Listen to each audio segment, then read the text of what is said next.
Hello! Hello, how's it going? It's Rezi Reviews here with another Rezi Reviews. Yes, that's right, my series where I go into the discography or, on a song-by-song basis, album-by-album basis at least, for an artist. And, I rank their albums in chronological order, essentially. Today, we've got a very special artist to talk about. For the first time, we are leaving the West. We are not focusing on an artist from America or the United Kingdom, but rather, we're going to Japan. 1970s, 80s Japan, in fact, to the era of city pop. For those of you who don't know what city pop is, essentially it's a genre of Japanese pop music that emerged in the 1980s. That's sort of a fusion of a bunch of like Western genres like jazz fusion, funk, R&B, soul, and what have you, with some Japanese sensibilities in there as well. It's a very opulent sounding music, and Japan, at the time it was made, Japan was going through a tremendous economic boom, which we'll get into talking about later. But we are focusing today on a very specific city pop artist. Her name is, of course, Mariya Takeuchi, a woman who many of you might know as that lady who did Plastic Love. The person you see, the girl in the black and white image looking at you with the flowy hair and the dress, But honestly, getting to know her more for this project, I've known a bit about her already. I like quite a few of her. I've liked quite a few of her songs before getting into this project here. But getting into her more for this project, it's clear to me how important she was, not just as a contributor to the aesthetic genre known as city pop, but she was, hey, Owie, how's it going, man? Good to see you. But she was also this bridge between Eastern and Western pop music at the turn of the 1980s. To explain why, though, we need to first go back to her childhood. So, Mariya Takeuchi, she was born in the town of Taisha in the Shimane Prefecture in Japan back in 1955, I believe. Her family, they actually owned a long-standing ryokan, which is a Japanese-style inn, named Takenoya. But Mariya, she wouldn't be long for considering the hospitality business as a kid. Her parents played her records from around the world during her childhood, instilling in her this sense of wonder in music. And in fact, I think it was she'd learned guitar and piano, and then she was exposed to the Beatles and really fell in love with the sort of hit music that was coming from the West and wanted to travel abroad. She got the opportunity to do so in 1972, actually, going to study abroad in Rock Falls, Illinois, where she got the nickname Mako and started to learn English. She actually was pretty passionate about the English language. When she returned to Japan in 1974, she continued studying English literature at Keio University. And she actually won a national English recitation contest in Japan in that year. So this is who Mariya was before she became a pop star. She was a budding songstress with an appreciation for not just Western pop music, but the English language in general. She'd eventually get her big break, though, in 1978 when, after joining the music club at Keio University, she would join the Japanese musician Masamichi Sugi for the recording of the 1978 album The Loft Sessions. Don't ask me how it is. I haven't listened to it personally. There wasn't even a link to it on Wikipedia. Good. It's my day off, so I've been relaxing, excited to hear more stuff about Mariya Takeuchi. Know nothing about her outside of and city pop outside of Plastic Love. Oh yeah, strap in. We've got a lot to talk about here. 1 second. Just getting some water.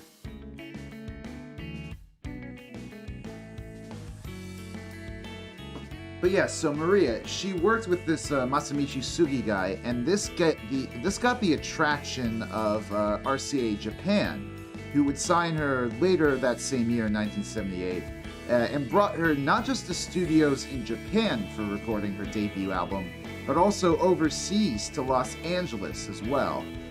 So the 22-year-old singer, she was, before this, she had already been operating in both Eastern and Western worlds, but now she was creating music in both, even if it wasn't all hers at first. They brought in a lot of outsiders to contribute songwriting. She does get, I think she has lyrics credits on 2 of the songs on her debut, but it's mostly outsiders, giving her the songs. Perhaps, I don't know, because RCA Japan might not have been confident in Mariya's own voice just yet. But anyways, Mariya's debut, Beginning, came out in November of 1978. So how is it? Well, there are these traditional sounding ballads that take up most of the first half of the album. Most of these tracks were recorded in Los Angeles and actually feature some pretty notable studio musicians at the time, like Jim Keltner on drums, Mike Porcaro, future Toto bassist, but at the time he was a session musician, and jazz guitarist Lee Ritenour. Songs like Goodbye Summer Breeze, Natsu no Koibito, or Summer Lovers, and Kagayaku Sutari Naito, or Shining Starry Night, and Mezume, and Waking Up Alone, do well to slot Mariya into the idol position. Oh yeah, get used to that. I'm going to be pronouncing a lot of Japanese phrases, and I might butcher some of them, so I apologize in advance. What else I was going to say?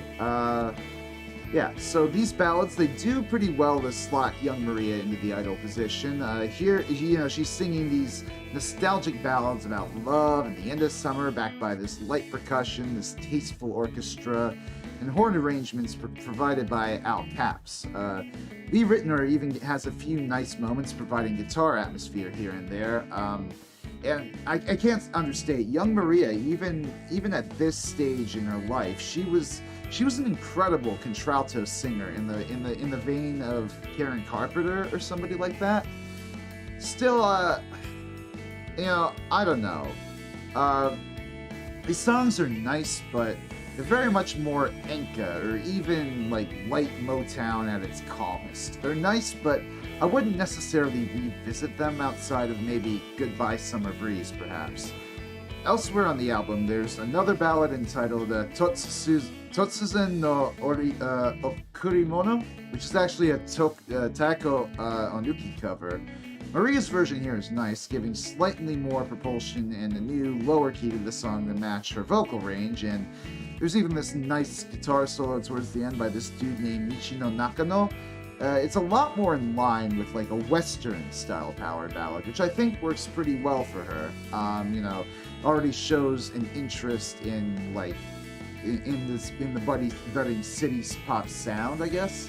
I have no problem with more middle of the road sounding ballads on this album, but it's clear that the young Mariya was more excited by Western sounds hotter than like the dullest Carpenters songs. Not to throw shade on the Carpenters, I like the Carpenters just fine, but there can be some just easy listening schlock there sometimes. Another decent ballad on the album, though, is Moonlight Hold Me Tight. It's a lovely song with a lovely refrain and a lovely background mandolin, but again, this is coming from an album that's front-loaded with ballads. It's the 9th track on the album, and at this point, I'm kind of wanting something more, Still waiting around for that real wow moment on the album, I guess. There are, thankfully, more energetic songs on Beginning, but your mileage may vary for some of these. Modotte Oire Watashi no Jikan has this cute melody, but its rhythm's kind of odd. It holds the song back from really popping. It was the only single from the album, and, it didn't really leave much of an impact, and you can kind of see why.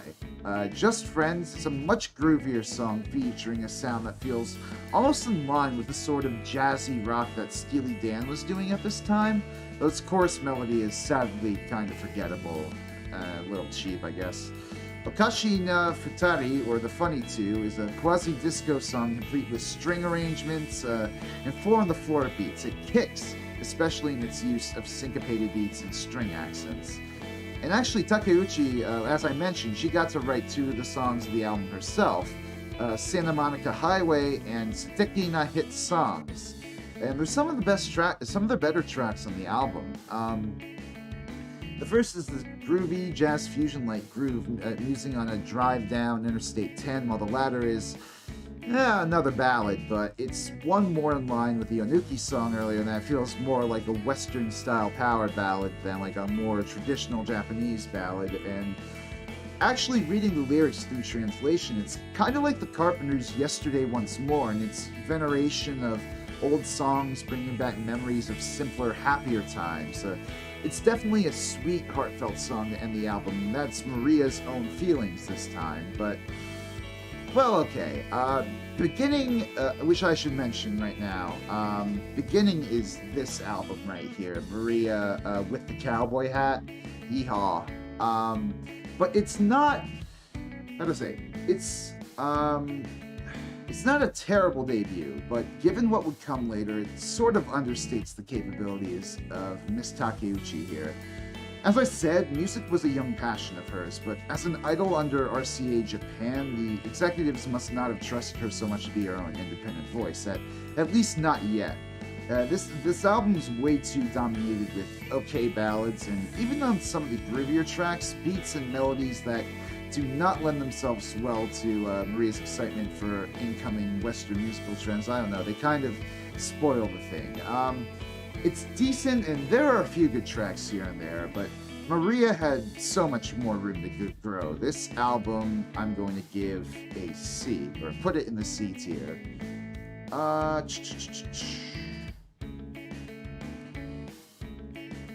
So, though Mariya wasn't exactly a hit star with her debut, she quickly began making a name for herself as an idol, making appearances on variety programs, performing live, modeling for magazines, the works. She was basically becoming a personality out of necessity. You see, idol culture in Japan was still pretty early on in its development. It wasn't all the idol groups, virtual idols, and stuff that you see today, you know.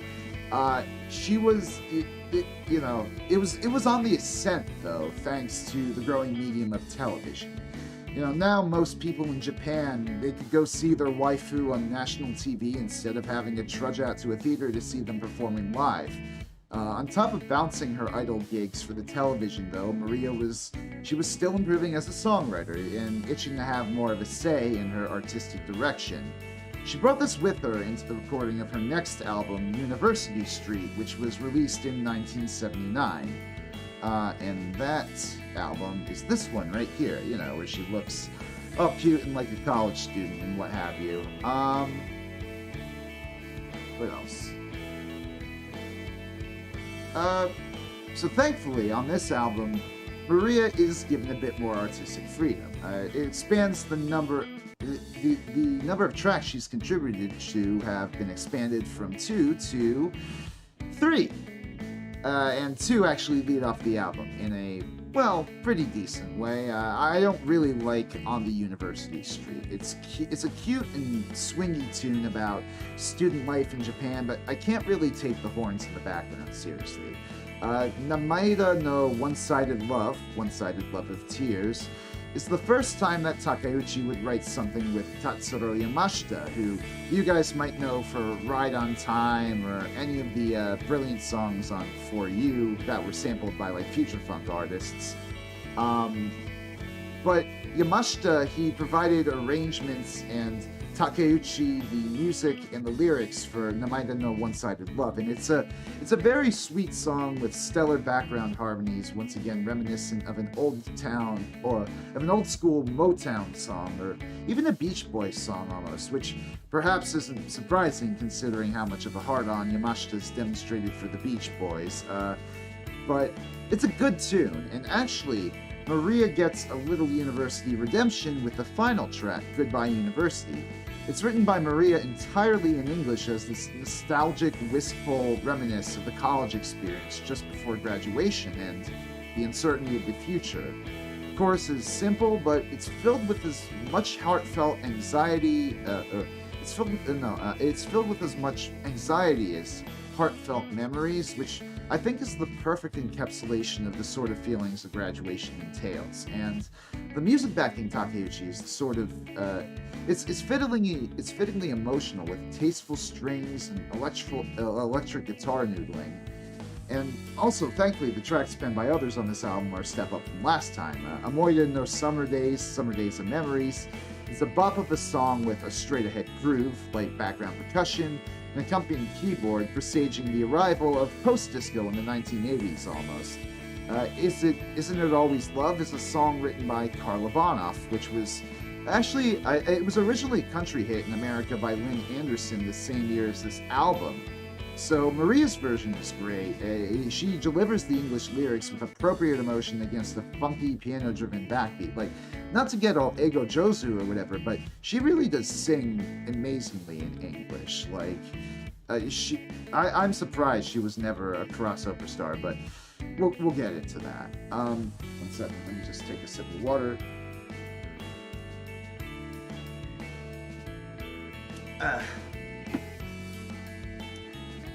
Then you've got Hold On, which is the first ballad on the album. Man, imagine that, huh? Like 3 tracks in and not a ballad yet. Follows the songs up as a nice reprieve, complete with a sweet orchestral arrangement and an inspirational, emotional performance by Mariya. And then, as soon as that ballad ends, it's back to the funky beats with J-Boy, this masterclass of pop arrangement. You have these really neat background harmonies, this fuzzy synth in the background, great piano and guitar work, and Mariya is just belting out the English refrain. She was a cold-hearted woman. It's a great song. Blue Horizon is a Yamashita pen tune, and it's fine, though. I'm not a fan of the cheesy synth-sounding horn hits. Those are a little dated in a bad way. Kaera ni Omokage. An irreplaceable impression is a peaceful, relaxing track with a fitting alto sax solo, but sadly it's a little less impressive than what had come before. And then there's the album's lead single, and the only single, Dream of You, Lemon Lime no Aoi Kaze. Aoi, hey, just like Aoi, like you, Aoi. Dream of You, Blue Breeze of Lemon Lime. That's an impressionistic mouthful of an English translation. It was Mariya's first top 40 hit, according to Oricon, peaking at number 30. And you can see why, fading from Tatsuro Yamashita's soothing background vocals into a fantastic sounding disco groove. The song is this cute love song focusing on fleeting moments of beauty. It even ends on this beautiful climax of a chord and these beautiful Tatsuro harmonies. In all, this album definitely showed a step in the right direction after Mariya's alright debut. The funky musical direction of the album, bolstered by city pop names like Tatsuro Yamashita, brings more energy to Takeuchi, who in turn puts more energy into these songs through her performances. I feel like that was just very redundant, but you know what I mean. The English vocals, which had only been teased before, are in full force here, with Mariya embracing her past knowledge of English to the fullest and delivering performances which would be indistinguishable almost from most American pop radio of the late 1970s.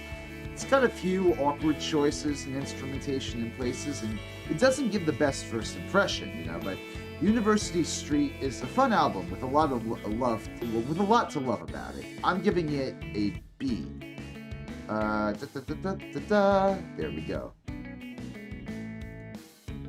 Okay, so University Street was more of a success than her debut, selling over 200,000 copies, and as I mentioned, producing a top 40 hit single. With RCA wanting to strike while the iron was hot, Takeuchi was soon whisked once again into the studio.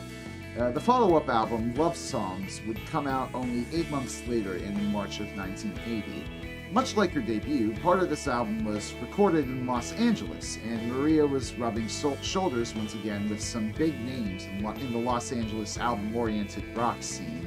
It must have been such a privilege as a developing songwriter to her, getting to hang around, not just so many Japanese talents like Tatsuro Yamashita and some of the songwriters that she was working with in Japan, like for her idol career, but also like all these American talents which were producing music that was so inspiring to her at the time.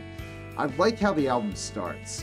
This album, Love Songs, the opening track, Fly Away, starts slow with piano, and you think it's just going to be another simple power ballad, but as it continues into the verse, the rhythm section, which has no less than Leland goddamn Sklar on bass, he played with James Taylor, Jackson Browne, etc., and Russ goddamn Kunkel on drums, takes off. That's right.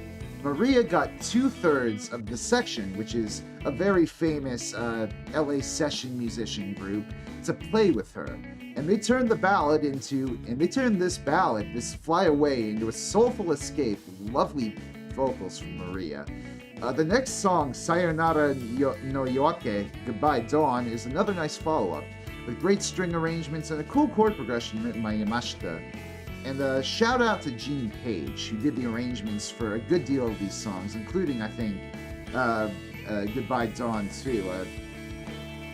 He'd had gigs with bands and artists like the Jackson 5, Aretha Franklin, and Marvin Gaye, so this dude knew what he was doing. As proof of that, Magnetic Storm is a brilliant track with the drummer switching up the beat often to keep the groove interesting while the strings punch outwards, all as Mariya sings a very peaceful vocal. If there's any storm here, it's a very quiet one. Lonely Wind is a steady swing with an almost big band level of control in the background horns and this fantastic acoustic piano part courtesy of Larry Knechtel of Wrecking Crew fame. Oh yeah, and by the way, that was the same guy who played piano on Bridge Over Troubled Water by Simon and Garfunkel. Fun fact! Mate Iruwa, I'm Waiting, is a nice country-like song written by Mariya set to lyrics of a woman waiting for her lover, and once more the section is shining and there's some nice honky-tonk piano, very country. A Gene Page arranged track closes the album, Mariya's own Little Lullaby, which is this steady piano-driven ballad with a slight swing in its rhythm. Honestly, I don't think it's a mistake that of Mariya's 4 songs on this album, 3 were arranged by Gene Page. She wanted to bring in yet more Western sounds into her music, and working with a Western arranger, managed to get exactly what she wanted. Of course, there are also other arrangers present throughout the album from Japan. Let's start with their slower tracks. The Zoge Kaigan, or Ivory Coast, is another swung ballad by Tetsuji Hayashi in the vein of Namida no and One-Sided Love, complete with Beach Boys-style harmonies in the background and a unison string solo in the middle. It's even got this cute key change towards the end, but, well, I personally just think it's fine. Gosenshi, or The Music Paper, is a great little laid-back tune with some clean, jazzy guitar chords, some snaps, and these background vocals being the pips to Mariya's Gladdest Night. It's a really fun song. It almost reminds me of The Longest Time by Billy Joel a little bit. It's the funkier tracks where this album truly shines, though.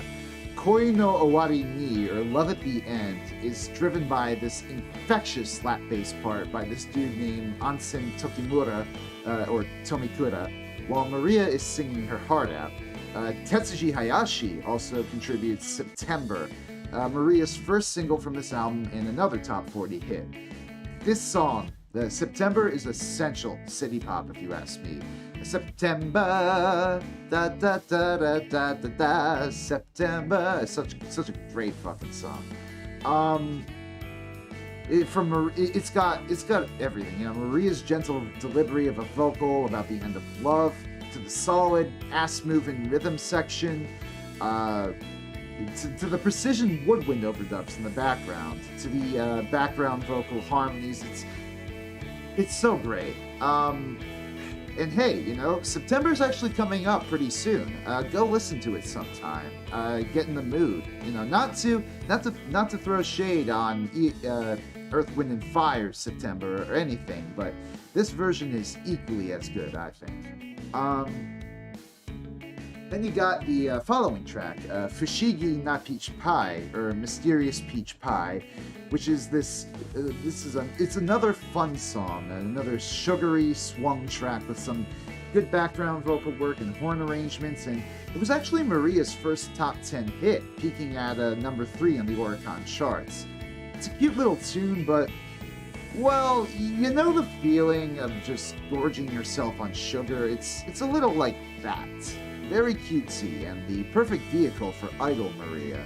Hell, the songwriter Kasumi Yasui, apparently, story goes, he came into the studio with the song telling her it would be the perfect song for her voice, and lo and behold, it was. At the same time, though, I don't know, I think she was more capable than this already as a songwriter, as a musician of her own. So, overall, what to think about love songs? Which I should point out here, is this album, the one, very clearly emblazoned with love songs in the black and white cover. Love songs, I think, it's the first album where it feels like Mariya is coming into her own as a city pop songwriter, or singer, rather. Maybe a songwriter a little bit. But she delivers great vocal performances throughout this album and has surrounded herself with musicians and songwriters who understand her desire to embrace multiple different styles in a single album. Consequently, there's surprisingly a lot of musical variety on this album. I guess with the title as broad as love songs, that invites a wide range of possible expressions in musical form. And while there may be a few lesser tracks here or there, it's largely a success on that front. It's kind of interesting to see how Japan takes music from other countries and makes it their own thing, whether it's with city pop, rock, modern J-pop, etc. Yeah, no, I love... No, it's one of my favorite things to see, like, these global musical connections and see how, different cultures bleed, different musical cultures bleed into other musical cultures through all this transmission. It's just so exciting. But anyways, I'm going to give love songs here an A. Okay.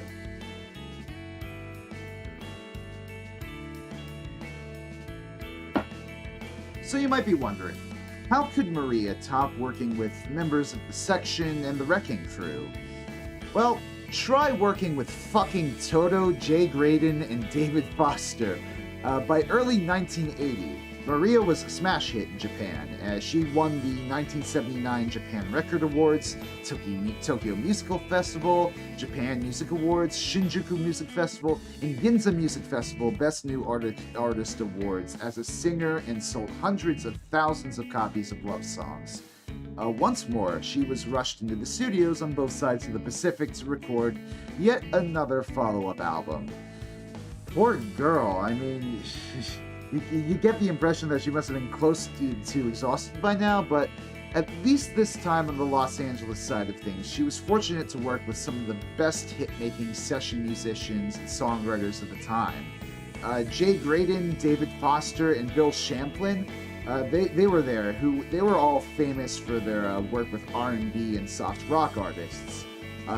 Together, they've written in the past year the Grammy-winning song After the Love Is Gone by Earth, Wind & Fire, which I fucking love. Such a great little ballad. Foster and Champlin, they would also later go on themselves to make bank, completing Chicago's transformation into a pop-rock band, for better or for worse.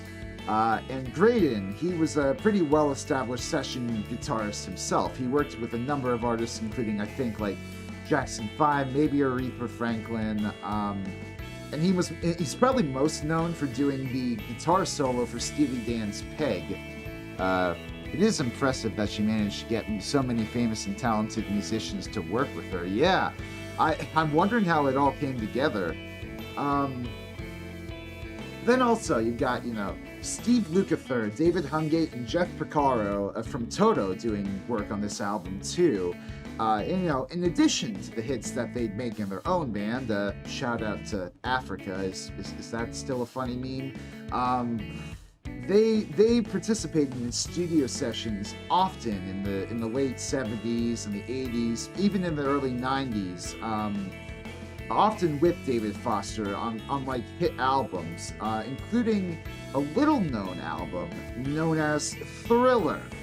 Yeah, one thing I forgot to mention, all of these people involved in this album with Mariya had at one point worked with Michael fucking Jackson in some way, whether it was in the Jackson 5 or in his solo career. So, you might be, it's at this point, you might be wondering, it might just be nagging at you.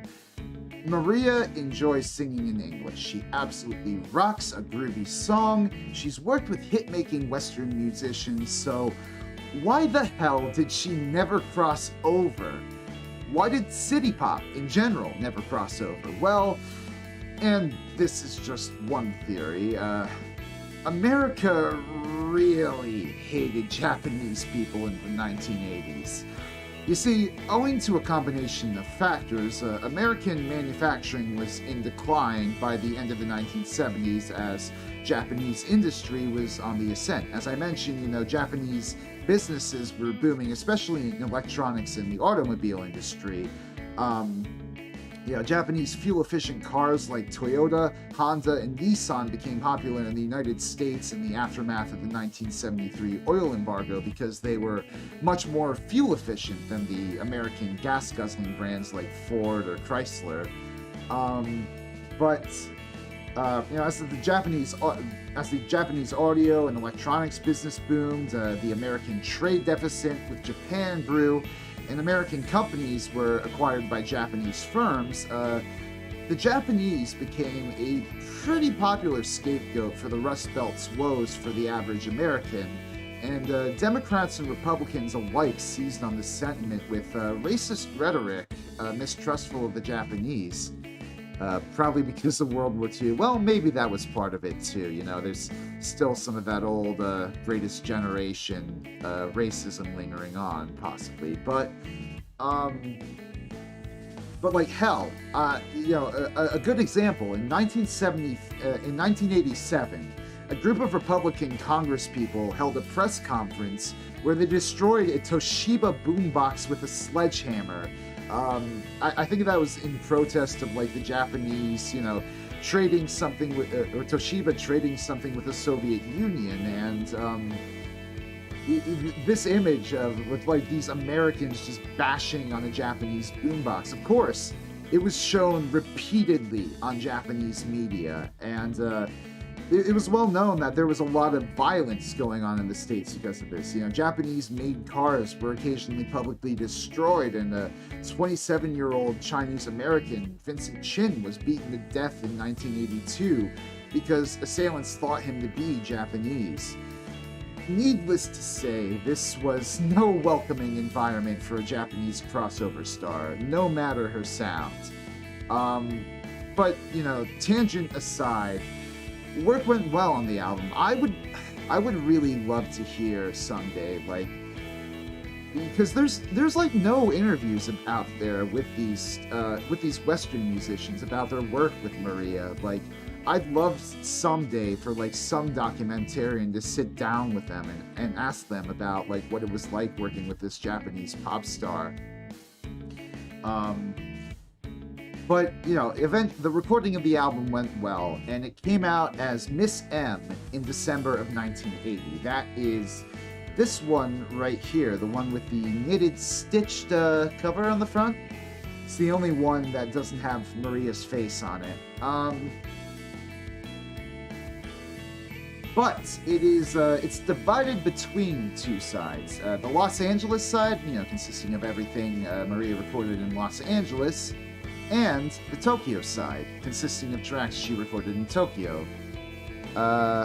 Geez, I didn't know that kind of stuff was going on in the 80s. That's insane. Yeah, no, that was, the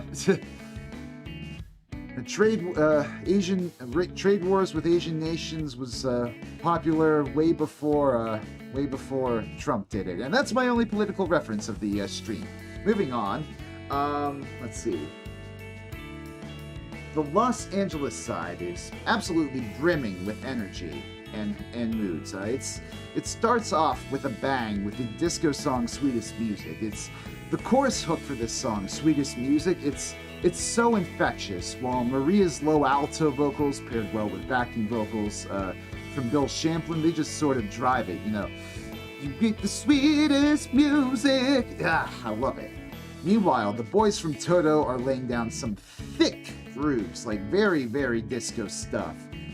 This was the song released as the single with the famous Plastic Love photo on its cover, but sadly, it saw no chart success. Like, what the fuck, Japan? Mariya was practically feeding you out of her hand there, and you didn't make that a smash hit? Like, come on.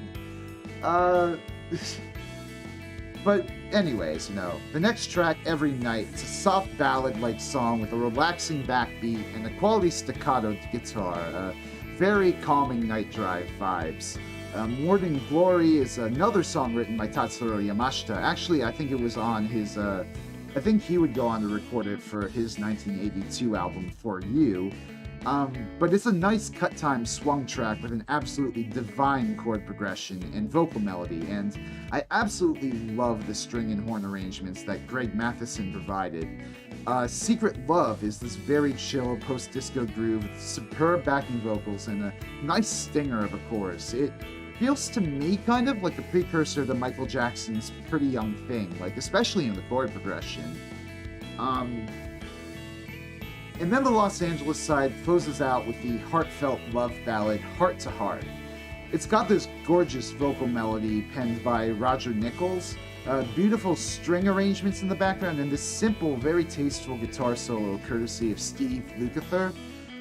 The song's absolutely gorgeous, and Roger Nichols, for his credit, knew it. He would literally give it to Karen Carpenter to sing as the song Now, with new lyrics written by Dean Pitchford in 1982. That song would actually be the last song that Karen Carpenter recorded before she tragically passed away of heart complications due to her anorexia. So, interesting little bit of roundabout trivia there. Mariya having a voice like Karen Carpenter, and who else than Karen Carpenter to cover Mariya?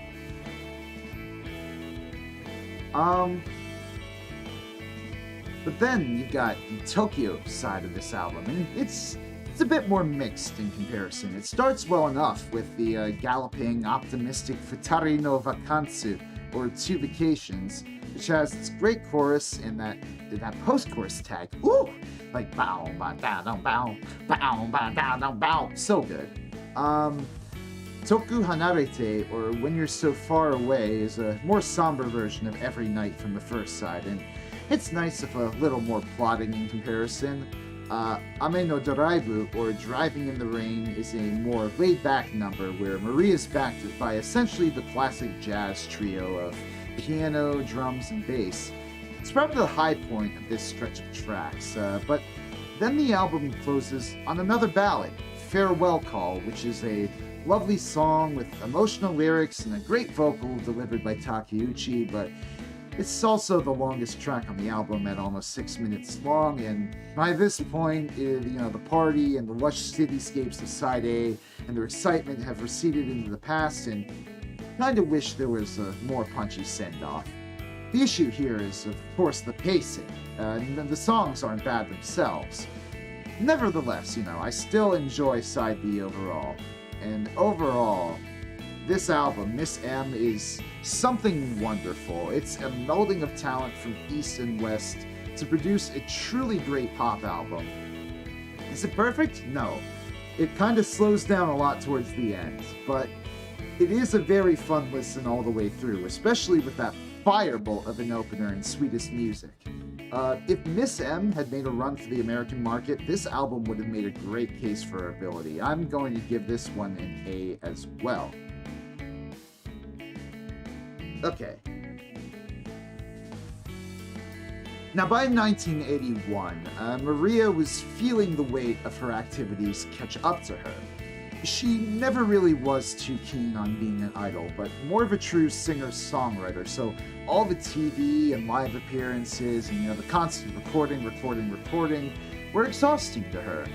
She did fortunately have one confidant, though, fellow City Pop collaborator and soon-to-be partner Tatsuro Yamashita. The two grew ever closer in 1981, with her at one point admitting on TV that she was seeing him. Yamashita would become an even more important collaborator for her then, as Mariya went into the studio in 1981 for another album. This one to be produced entirely in Japan. Aside from her own songwriting and Tatsuro's arrangement, Mariya worked with songwriters for this one like Taeko Onuki and Tetsuji Hayashi for this one like before. The finished product, Portrait, it would come out in October of 1981. And before we get into this one, funny story. You would not believe how odd it was for me to find out that this album, of all albums in Mariya Takeuchi's discography, it was nowhere to be seen on YouTube. At least not to the level of consistency of some of her other albums. Like, some of her albums on YouTube just have like entire playlists of the tracks, track by track on YouTube. But this one, Portrait, it's only got like a select few songs here and there. I don't know. I ended up having to listen to the full thing on Dailymotion of all places. You remember frickin' Dailymotion? Sony Japan, please, either let this album up on YouTube or release Mariya's entire discography on Spotify. Please and thank you. Like, seriously, we deserve to have this music preserved for the ages. So, how is Portrait? Is it more of a portrait of Mariya than before, Banumtish? Well, right from the start, it kicks off with a more rock-type beat reminiscent of old 60s rock like the Beatles, so I'd say so, at least at first. The opening song, Last Train, is this energetic callback to something a band like the Byrds would write. There's this great slide solo by Yoshihiro Matsuda in the middle, very country rock. Then you've got Crying All Night Long, which, is a personal favorite of mine on the album. It's got these sentimental English lyrics written by Mariya set to this beautiful accompaniment and counterpoint vocal by Ginji Ito. It's like very peak Motown. I imagine it's like in the same vein as, Ain't No Mountain High Enough by Marvin Gaye and, is it Tammy Terrell? I forget.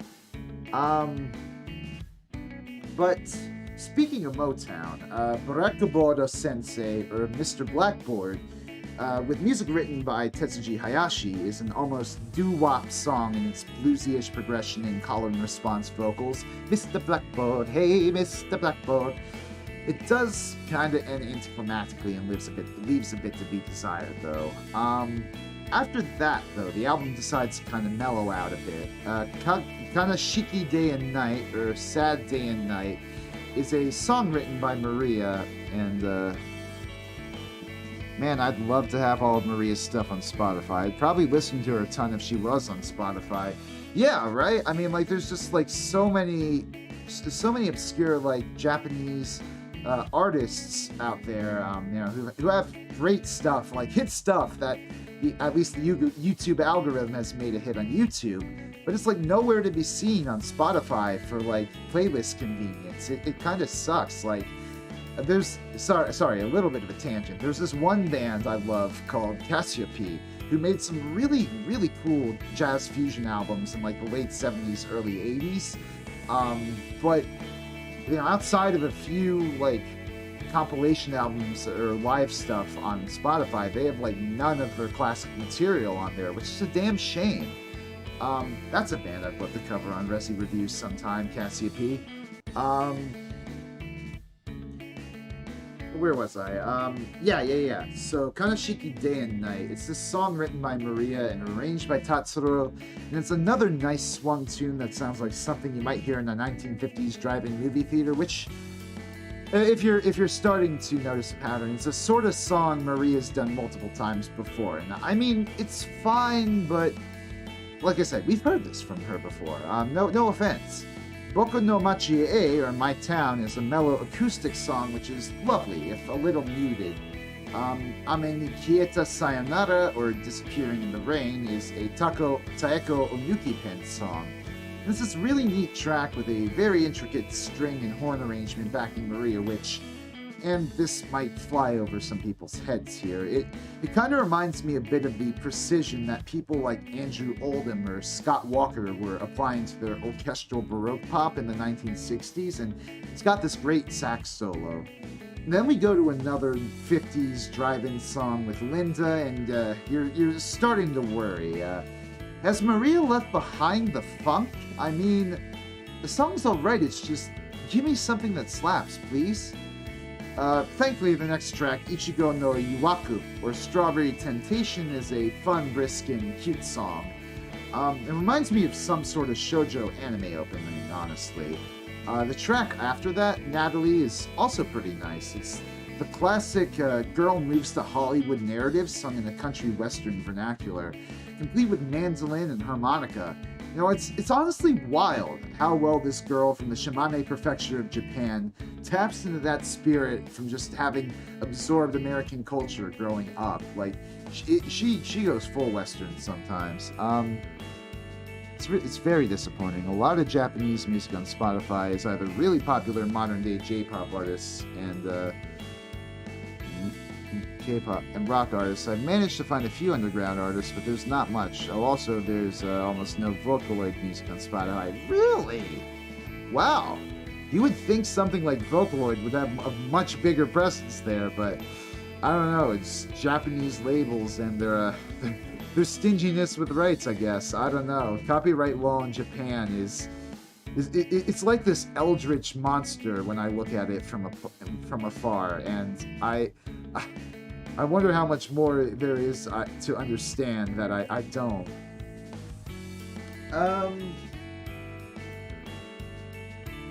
Yeah, and then after Natalie, though, there's a more country blues feel on the track Waitress, which is it's a fine song, it's a little emotionless. Then you got the song Special Delivery. It's a cute little number similar to Mr. Blackboard with an even lovelier melody and great background vocals from Tatsuro Yamashita. But it's here where I'm starting to realize this album is more cutesy and sentimental than city pop. Hell, the song even ends with this song, Special Delivery, even ends with the Santa Claus is coming to town refrain. Portrait Lorenzo Park no Omoide, or Portrait Memories of Lawrence Park, confirms this, ending the album with a sentimental ballad looking back on memories of the park. It's a lovely song, but man, do I really miss the more upbeat tracks on Miss M. So, how is Portrait? It's good, but I mean, compared to the past few albums Mariya has done, many of these songs lack drive and passion. I should point out, this is the album here, the one with Mariya wearing a nice hat, a nice sun hat. But on this album, you know, she demonstrates some pretty cool appreciation of Western genres still. I really like I said, the country-ish tracks like Natalie or, what was that other song? Last Train or Crying All Night. Those are all really fantastic songs. But, I mean, compared to the past few albums, Mariya's done, you know, at this point, in spite of her increased artistic involvement in her own material, like, yeah, at this point, she was involved in the majority of the writing on these songs. She was losing steam as a recording, touring, and modeling idol quickly to the point where I don't doubt that she just wanted to take it easy with these new tunes. Unfortunately, to the album's detriment. I'm going to put Portrait in the B tier.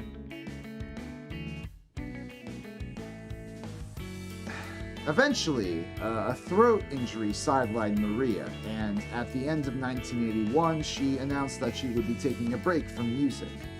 While on said break, she ended up marrying Tatsuro Yamashita in 1982 and had a kid with him. I think it's a girl. Deciding to spend some time as a mother to her.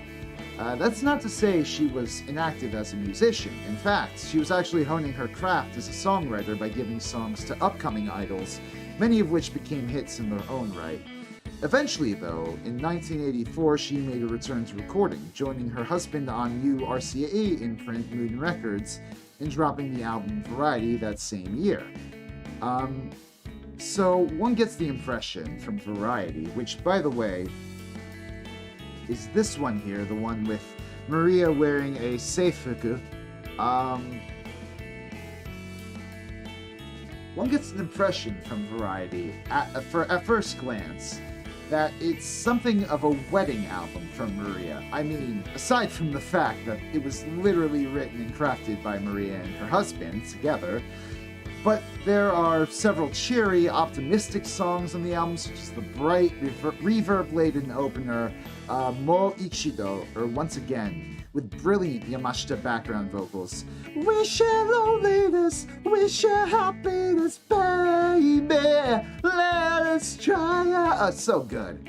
And then you've got this piano-driven backing band that sounds very like surf, like Beach Boys sound.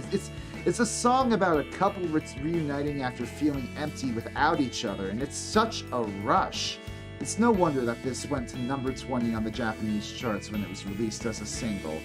Then you got Let's Get Married and Going Steady. They're similarly optimistic, of course, with Mariya's drive-in stylings that they're most unabashedly heartfelt in the former.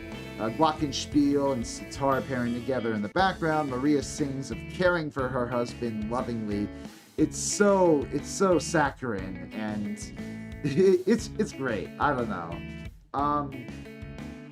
Amphishita no Yoru, or Night of the Amphitheater, is a rush of an old-school bluesy rock song, complete with cowbell, ripping electric guitar, and hand claps, and Mariya's singing her heart out here. Then you've got Mercy Beat de Uwasete, which I think is Let Me Sing Mercy Beat Once Again. Another 60s sounding song where Mariya pays tribute to her childhood musics like the Beatles. The 12th string guitar part in the song is just pure George Harrison. Then you got Miso to Anato to Tayoto, like the sea, the wind, and you, which is this peaceful bossa-tinged track about being with a lover on a peaceful island. There's some really great atmospheric flute work on it. Shetland ni hoho wo uzumete, or With Your Cheeks in Shetland, imagine something similar to that track, except instead of being on a tropical island, it's resting by a fireplace in the middle of a snowy, like a snowy field in the cabin somewhere. It's a sweet song to end the album on. But there's also another undercurrent running through Variety, a more hedonistic, empty one. The song One Night Stand is a slow country-like number about someone what was it? Sorry, I'm twisting my words here. Someone, like, barely getting through life, sort of drifting emptily from, like, one night stand to one night stand. Broken Heart is this mellow soundscape. Easy drums, clean guitar, and a sexy sax in the background. All while Mariya sings this tragic tale of her loved one cheating on her with her best friend. The song steadily builds. It ends on this fade out as the horn section and solo sax roar towards this climax. Such a great tune. Then you got Todokanu Omoi, or Irresistible Feeling, which is a mid-tempo song with this smooth groove, but the lyrics are about a guy and a girl just awkwardly sitting together in a room with the radio on, unable to express their feelings for one another. And then, of course, there's the big one, Plastic Love. As is probably well known by now, this song was not a hit at the time it came out. I think it actually charted at like only number 82 on the Japanese charts. And yet, it's another brilliant encapsulation of city pop, slotting in with some of the more anxious songs on this album. Hell, of the genre. You know, the backing track is pure 80s post-disco with incredible guitar work by Tatsuro Yamashita and a perfect rhythm section. Meanwhile, Mariya is singing these lyrics about hiding her wounded heart by dancing away in the night and only flirting with guys at discotheques to one of her most melancholic vocal melodies yet. It's a slapper of a song, but it's also melancholic at its heart, which is why I think it's endured for so much longer than its original single release and became a sensation in the West when it was rediscovered by the YouTube algorithm a few years ago. It's truly a brilliant song. I think it's very much in like direct lineage with songs like, you know, Dancing on My Own by Robin and sort of, you know, depressing dance music. That sort of thing.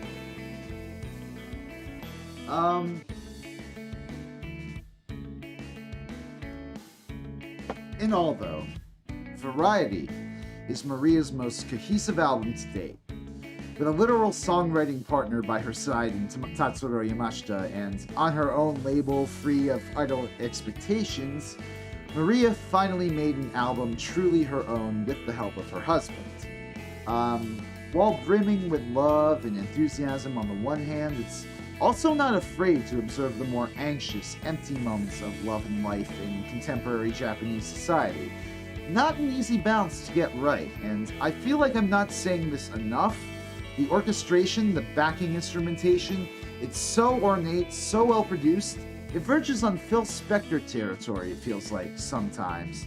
It's a really fun listen. I'm going to give this one an S. S. So after Variety's release, the record went straight to number 1, but Takeuchi didn't go on the road in support of it like in the old days.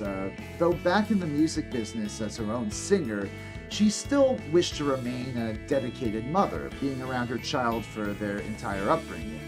Hence, she remained active over the next few years as more of a songwriter for idols, particularly making an impact on Akina Nakamori's 1986 album Crimson with 3 songs. And she even contributed like a few film soundtrack songs, I think.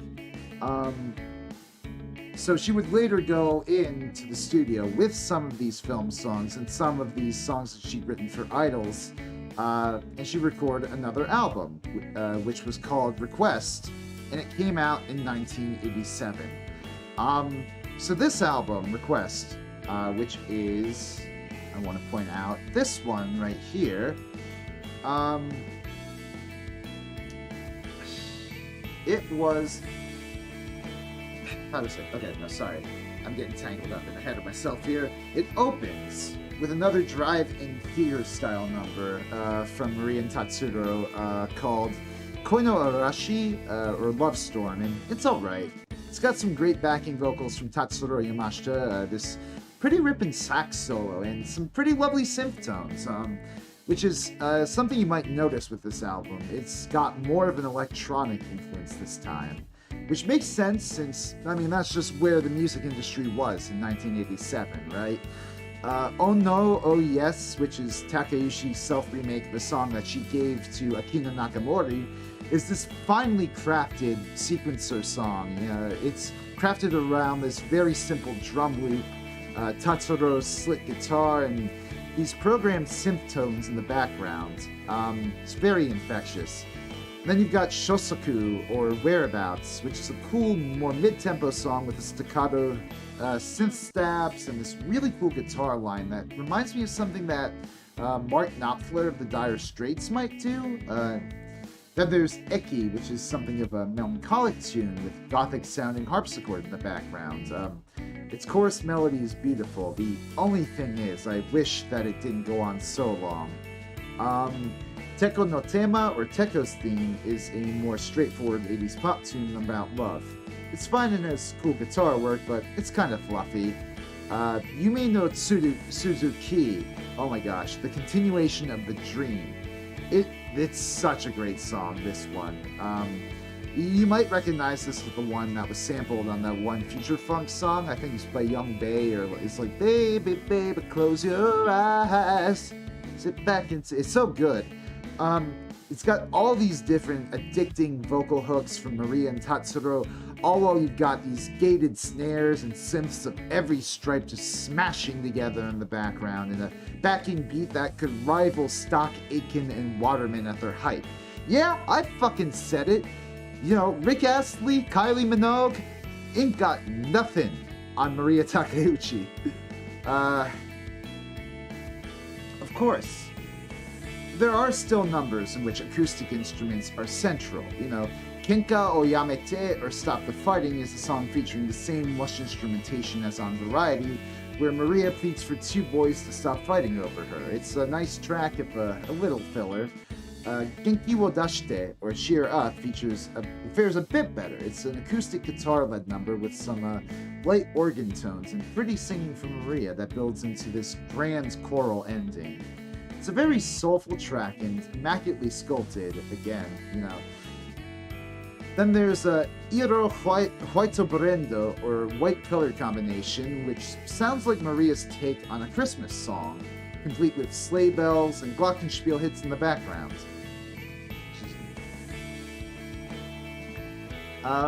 What else?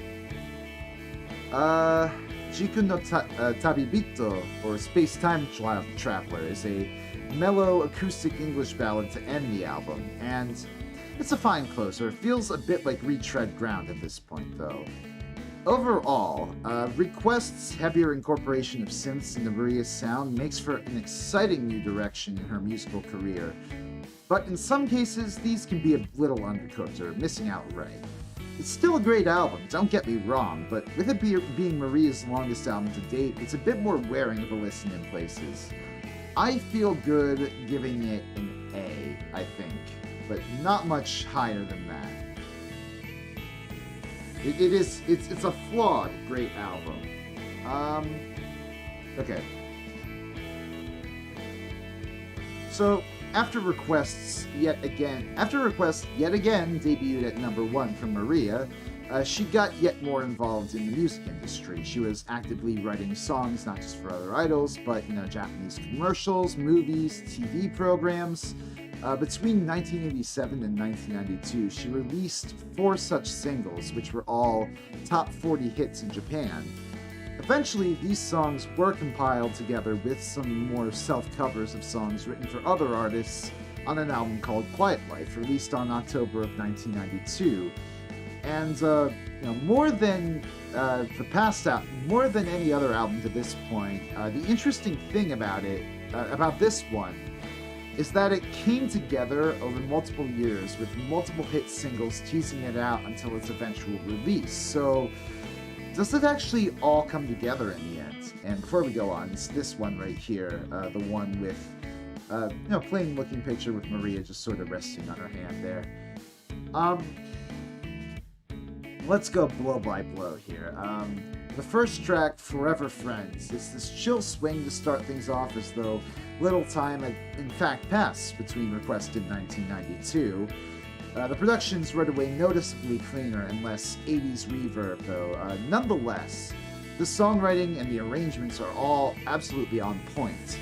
Songs like Ie ni Cairo, My Sweet Home, or Let's Go Home, My Sweet Home, in Manhattan Kiss, and Kokohaku, or Confession, are just as influenced by Western jazz as Mariya's ever been, and they go down really smooth. Others show Mariya in just as capable a position as a pop star as well, like the straightforward Single Again and After Years. There are other times where the album goes a bit more left field, and it's great, honestly. Shiawase no Sagashikata, or How to Find Happiness, whose beat sounds so much like it was pulled from some sort of Earth, Wind & Fire or Santana song. It's cute flute tag included. It absolutely slaps. It's great. It's a very tropical sound. It makes you want to get up and just cha-cha-cha. Konbini Rafa, or Convenient Lover, is an acoustic blues shuffle which calls to mind something like Black Horse and the Cherry Tree, almost. It just kind of slaps. They're also more boring and questionable moments. There's just straight up a cover of the Christmas song, the Bing Crosby tune. It's beautiful, and Mariya sounds great on it, don't get me wrong, but it's an odd placement on a normal Mariya Takeuchi album. I mean, at least when her husband had a Christmas song in his album Melodies, it was his own. And I mean, hell, Hoito Brendo, or Iru Hoito Brendo from Request, you might argue that that's a Mariya Christmas song too. But, I mean, I don't know. it's nice. It's just, I don't know. It's not for the season. I don't know. It's a seasonal song for me. And then you've got Lonesome Season, which is your average drive-in sounding Mariya song with Tatsuro on backing vocals, which I mean, it's nice, but a little repetitive at this point. The same can be said of Closing Ballad, the title track, Quiet Life, which is nice, but it's a 5-minute long song at the end of an already 50-minute plus album. Hell, honestly, the same repetitive criticism could probably be levied at some of the tracks that I said I liked earlier, like Kokuhaku or Manhattan Kiss or Single Again, which are essentially just more polished sounding 80s city pop tracks. A good chunk of them were, after all, recorded in the 80s. But, well, overall, this album is in an awkward spot. While you could certainly say that its singles were well deserving of success in the 80s and early 90s when they released, by the time they were compiled in other tracks, with other tracks in 1992, the music scene in Japan was changing. It was different at that point, The Japanese economic bubble, their continued growth in the 70s and 80s had finally come crashing down, and suddenly the peace and prosperity that the city pop period promised, it was no more.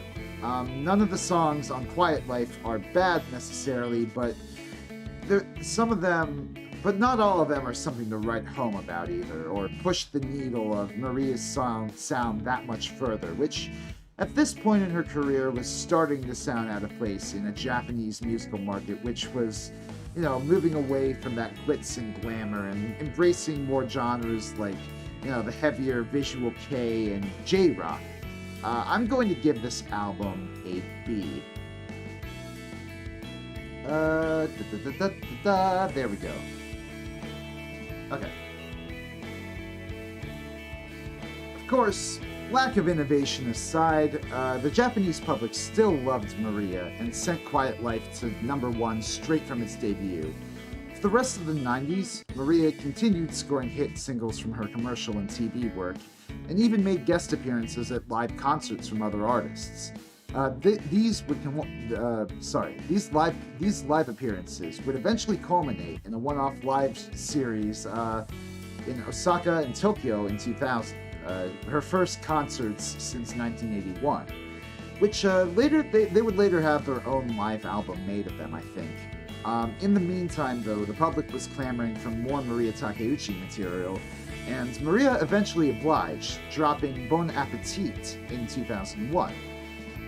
As the title implies, even more than Quiet Life, this album is a compilation of Mariya's hit singles over the past few years, plus, self-covers of songs she'd given to other singles and, movie soundtrack.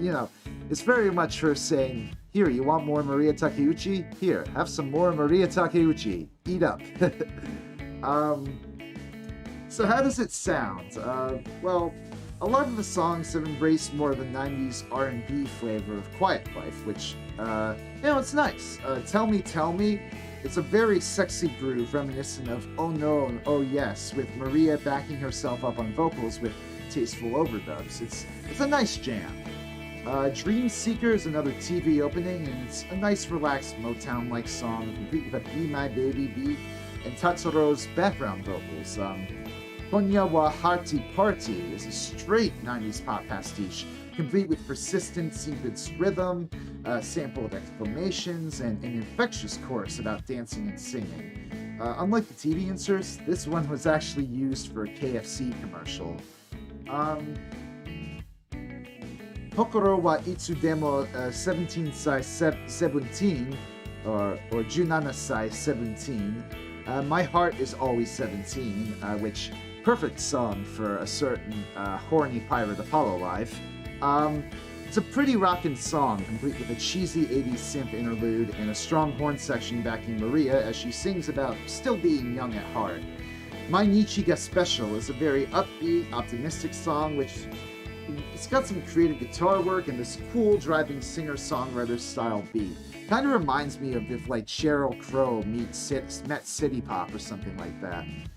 But what worked for the constraints of TV, however, did not entirely translate to an album's track listing.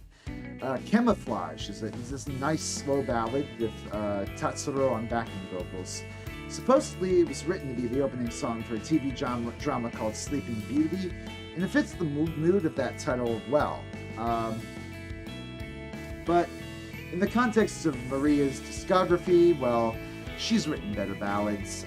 Tenchi no Tameki is a nice ballad too, which is a bit better if only for its atmospheric organ work in the background. Tomadoi, or Too Bad, is another nice Mariya drive-in song, and a self-cover of a song she'd given to another artist, but again, by this point in her career, she'd written better songs like this. Lonely Woman is a very straightforward, cutesy song and another TV opener. Probably worked well for TV, but here it's just kind of plain. Similarly, Sorumate or Sagashite, or Looking for a Soulmate, it's just kind of there. Plus, it's got this kooky instrumental stuff from the middle onwards that reminds me of On the University Street. Oof.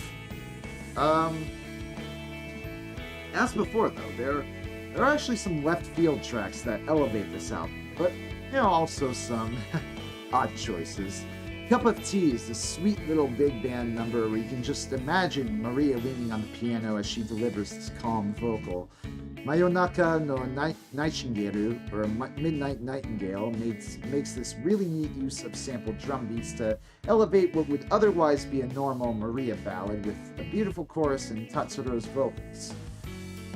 There's another holiday song on here called Sutekina Holiday, or Nice Holiday, featuring a Rankin and Bass string arrangement and some cheery, bouncing vocals from Mariya in the Tatsuro chorus. At least it's original, but, call me a Scrooge. I have to be in the holiday mood for this one to really appreciate it, I think.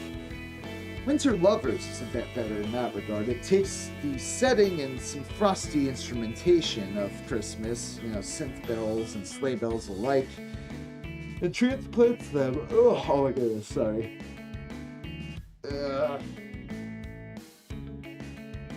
Sorry for the yawn there. Whew. It takes the whole Christmas setting and it transplants it into some sort of a story about two lovers. It's fun. Nostalgia is a calm, bossa-inspired track, which is okay if, a little boring.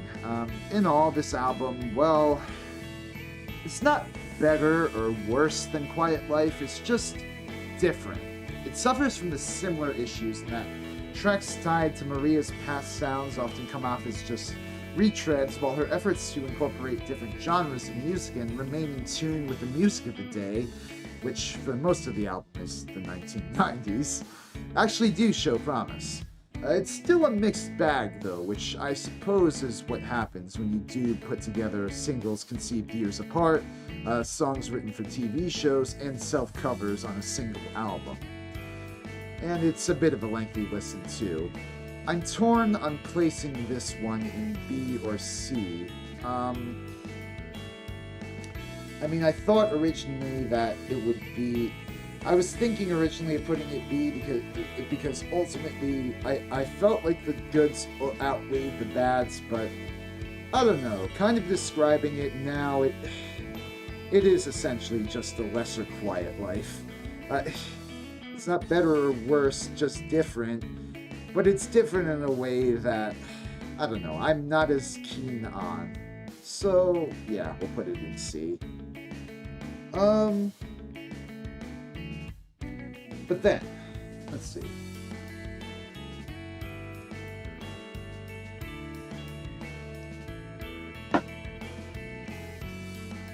So then we've got Denim, which was an album that she put out, I think, 6 years after Bon Appetit. But after that time, after Bon Appetit came out, Mariya, she stayed relatively quiet. Unlike the albums before it, Denim wasn't really much of a compilation because she was quiet mostly from 2001 to 2006. She only released this cover album of old English pop songs with no real singles to support it. Eventually, though, she emerged in 2006 ready to create music again, having seen her daughter through to adulthood finally. In the run-up to the 2007 album release, she dropped 3 hit singles in 2006, and then she would appear on TV for the first time in 26 years on NHK music program Songs. The May of 2007, her new album, Denim, would come out. So what to say? Well, first off, it starts with a left turn right into Jazzville out the gates. Like, Mariya does this straight jazz cover of the standard On the Street Where You Live, and she sounds absolutely lovely. The brisk, smooth big band backing do her a fantastic job as well. Then you got Suro Rabu, or Love Me Slowly, which follows it up with a sound that calls back to the very lush sounds of Variety, but it builds it up even more with even more production sensibility. Like, the moment where the band just sort of drops out and then builds back up is great. Then there's this ripping guitar solo at the end of the last chorus. Henshin, or Replying, is this slow acoustic number that evolves into a mid-tempo percussion group with classic guitar licks, and with even more beautiful Marian vocals and synth. Dang, she made music in the 2000s. I didn't know about this. Yeah, no, she's still active to this day. But she's got a few albums from the 2000s. But yeah, from this opening run of 3 songs, On the Street Where You Live, Suro Rabu, and Henshin, you get the impression that Mariya's in a tighter spot musically than on the past few albums. Other songs bear this out. Synchronicity, or A Naive Coincidence, is a simple acoustic number with lovely slide guitar in the background, which is a splendid callback to similar country-inspired tracks earlier in her career, though it goes on something like 2 minutes too long, if you ask me. Kanishi Koibito, or Sad Lover, is another neat sequencer bass track with a slick electric guitar line, but doesn't really quite reach the heights of some of the vocal rhapsody on songs like Oh No, Oh Yes, or Tell Me, Tell Me. But then there's another Christmas tune, Surprise Christmas, and it picks you out with your standard bells and strings to open things before hard cutting into this groovy as hell rhythm reminiscent of Plastic Love.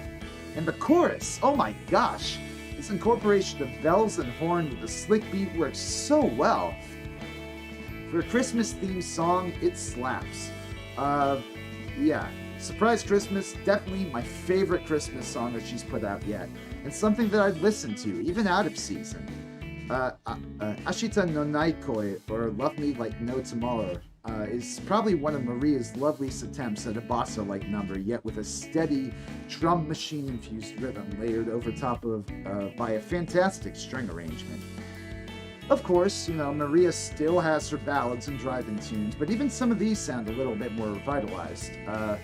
Mina Hitori and Never Cry Butterfly have lovely vocal melodies and are only further propelled along by driving acoustic rhythm guitar and electric guitar flourishes in the background. Last Date is a mellow swung tune with a light rhythm, acoustic backing, and some great vocals between Tatsuro in the background and Mariya. It's alright. Shugakusho, or The Movement, is a self cover of a song she'd written in the 80s, actually. It's a fine version with some subtle studio effects like reverse cymbal or electric sitar overdubs. I don't know, it's alright.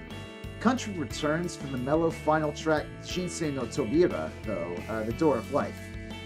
Starts kind of slow, but it ramps up towards the end with this bitchin' mandolin solo, and to make things even neater, the lyrics are this really heartfelt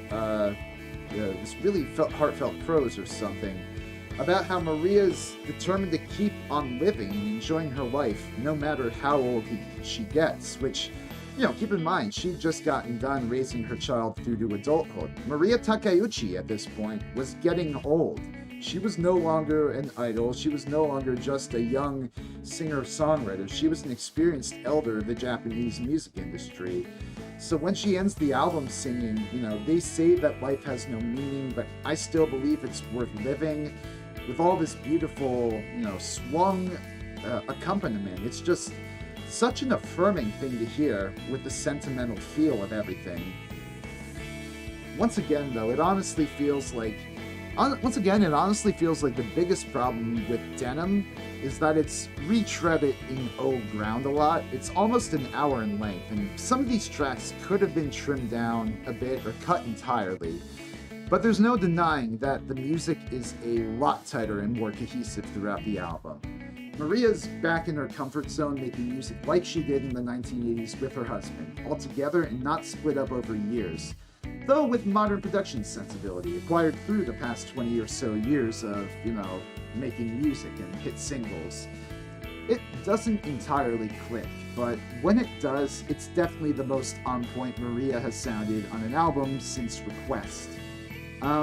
It's this album right here, which, fittingly for an album titled Denim, here she is in an all denim plaid skirt. Nice fit, Mariya, nice fit. You're right indeed. Okay, we got one more album to go. So Denim, right? It was another commercial success for Mariya, becoming her 5th studio album in a row to go to #1. Oddly enough, though, she once again didn't tour in support of the album, opting to limit herself to guest appearances with her husband live and get more composition for commercials, movies, and TV programs.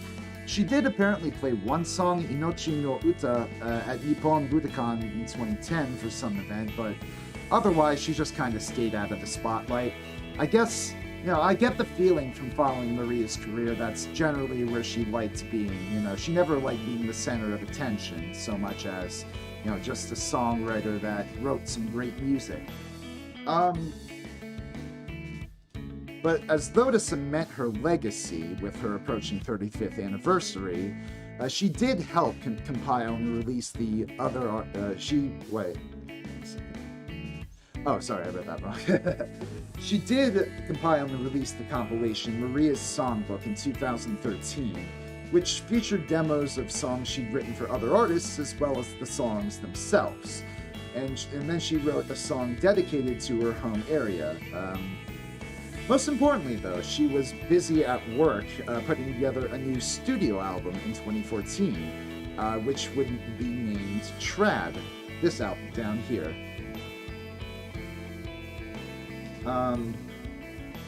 Unfortunately, to kind of rip the band-aid off right now, this is mostly just another single compilation album. See, the album starts off with a kind of weak tune called Enishi no Ito, called String of Fate. Again, it sounds nice with lovely guitar accompaniment and cool horn arrangement. But if you've heard one Mariya Drive-In tune with Tatsuro Yamashita arrangement, you've heard this one too. The next track, Sorezore no Yoru, is a little better, once more replicating the early Motown textures to fun effect, but it's ultimately a little underwhelming. And sadly, there are a bunch of other tracks like this throughout the album. Tracks which, once again, are fine on their own, but just come off as more of the same. Dear Angie, Anata wa makenai, Dear Angie, You Will Not Lose, Kagayaku Hosei Hitoyo, or Shining Women, and Inochi no Uta, the song I was talking about before, the Song of Life. They're all fine ballads, and I feel, like I said, I feel like I'm sounding like a broken record for saying I'm sounding like a broken record, but her best ballads are all well behind her at this point, with maybe a few exceptions here or there. Tokubetsuna Koibito, or Special Lover, is one such ballad, with its beautiful chorus melody, tasteful acoustic guitar flourishes, and Tatsuro's background chorus yet again, as well as Shizukana Densetsu, or Quiet Legend, with its harmonica solo and Hey Jude-like outro. There's even a ballad not written by her, but her husband 33 years ago in Your Eyes. Technically, Your Eyes was originally written for her, but it showed up first on Tatsuro's 1982 For You, because I think it was might have been a label dispute with RCA, I don't know. But anyways, this is Mariya finally setting history right by recording a version of it herself. And it is lovely, you know. Your Eyes is a very lovely song in general, but I mean, come on, we've got so many other ballads on here, man. Natsu no Montage, Summer Montage, is more upbeat than the ballads, but it's no less straightforward and underwhelming than most of them. But thankfully, there are still some slappers on here. Arohashiki Renai Shinan, or Aloha-style Love Guidance, is a disco-heavy song with some great string arrangement paired nicely with Tatsuro's slick, clean guitar. Tasogare Diary, which I think is Twilight Diary, is equally as addicting in its rhythms and melodies.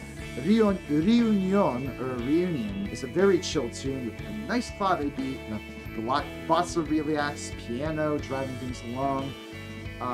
She also emphasizes her jazzier side again with the track Whiskey ga Osuki Desho, or Whiskey, You Like Whiskey, right? Something like that.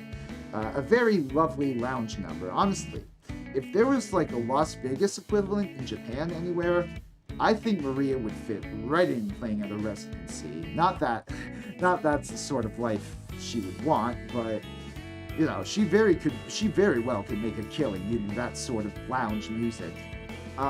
She even embraces tango music with Saigo no Tango, or The Last Tango, which is appropriately sharp and clean in its folksy arrangement and sold by Mariya's low, sultry voice. Fuka Aki is a midway between the clean funk of elsewhere on the album and a more bossa feel, and it's... I mean, its groove is chill, but it doesn't really slap when I feel it could be pushed just over that edge, you know? So, what to make of this album? Sadly, it feels like Mariya has kind of slipped back into the pattern of releasing songs first and then albums later. The songs are all at least fine. You know, something about this discography review that I should clarify. I don't think Mariya is a bad songwriter at all. She's never a bad songwriter, but I think her strength, it comes more in expressing the variety of Western musical influences she's absorbed, as seen on albums like Love Songs, Variety, and even to a lesser extent Denim, and not so much, you know, the same sort of like stock ballads or pop tunes that you might want like on a TV show or in a film score. Unfortunately, you can't effectively hop genres when you're, you know, composing piecemeal for like films and TVs and, you know, compiling all these songs together after the fact. And while Quiet Life and Bon Appetit offered more in the way of genre experimentation, there's kind of not so much of that here on Trav, unfortunately. I'm going to place this album then in C tier.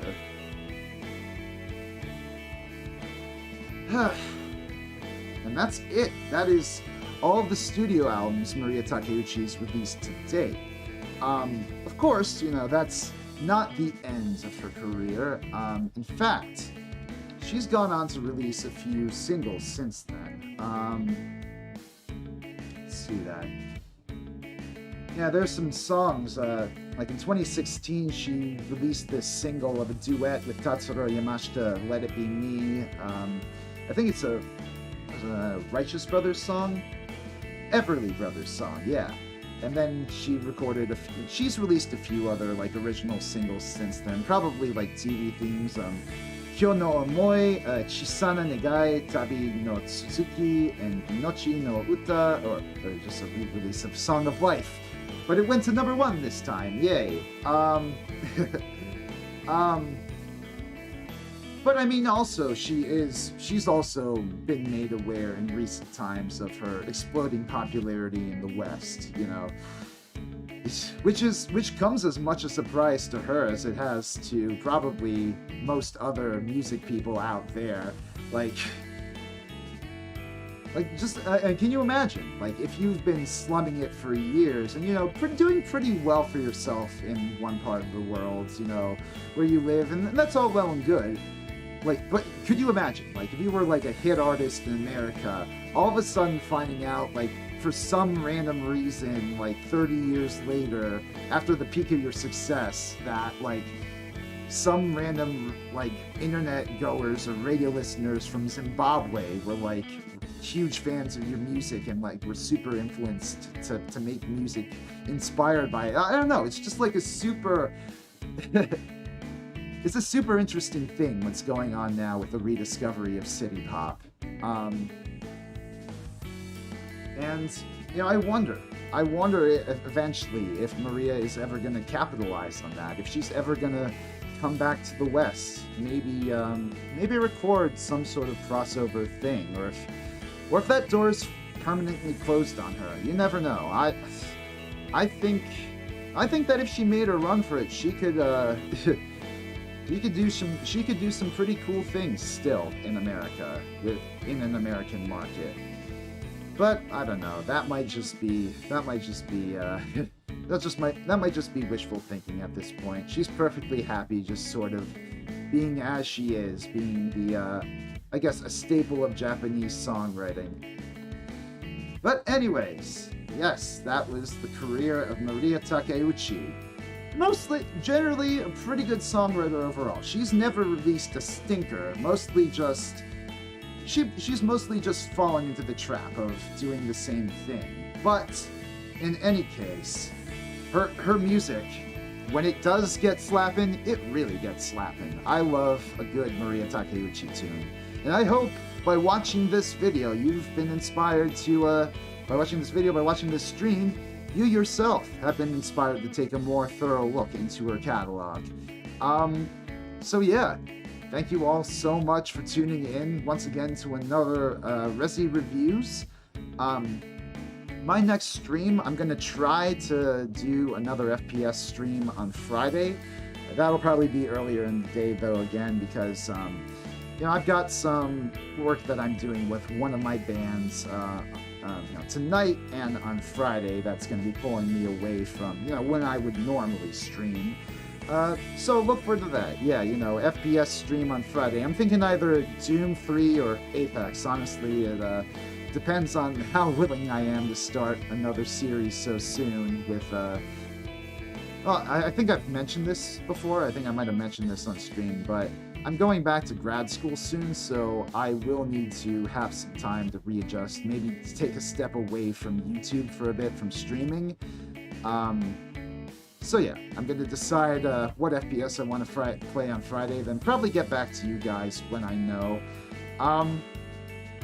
But in any case, you know, if you like the video, you know, you know, what do you think? What are your favorite Mariya Takeuchi albums? Comment that down below. Subscribe to my channel, ring the notification bell for more Rezi content delivered directly to your YouTube doorstep. That means music reviews, gaming content. See ya, Owie. Thank you for coming so much. More music reviews, more gaming content, and more just generally fun times. You know, I'm hoping once I eventually do go on a break and, you know, come back from that break, I hope I'll be able to really start getting some cool content getting pumped out. Blah. So, I've been talking a lot for the past hour and a half, so I think it's time that I start signing off before I tongue twist myself any further. So, once more, thank you guys so much for watching. I've been Rezi Reviews. This has been another great episode of Rezi Reviews, and I will see you all next time. Bye-bye.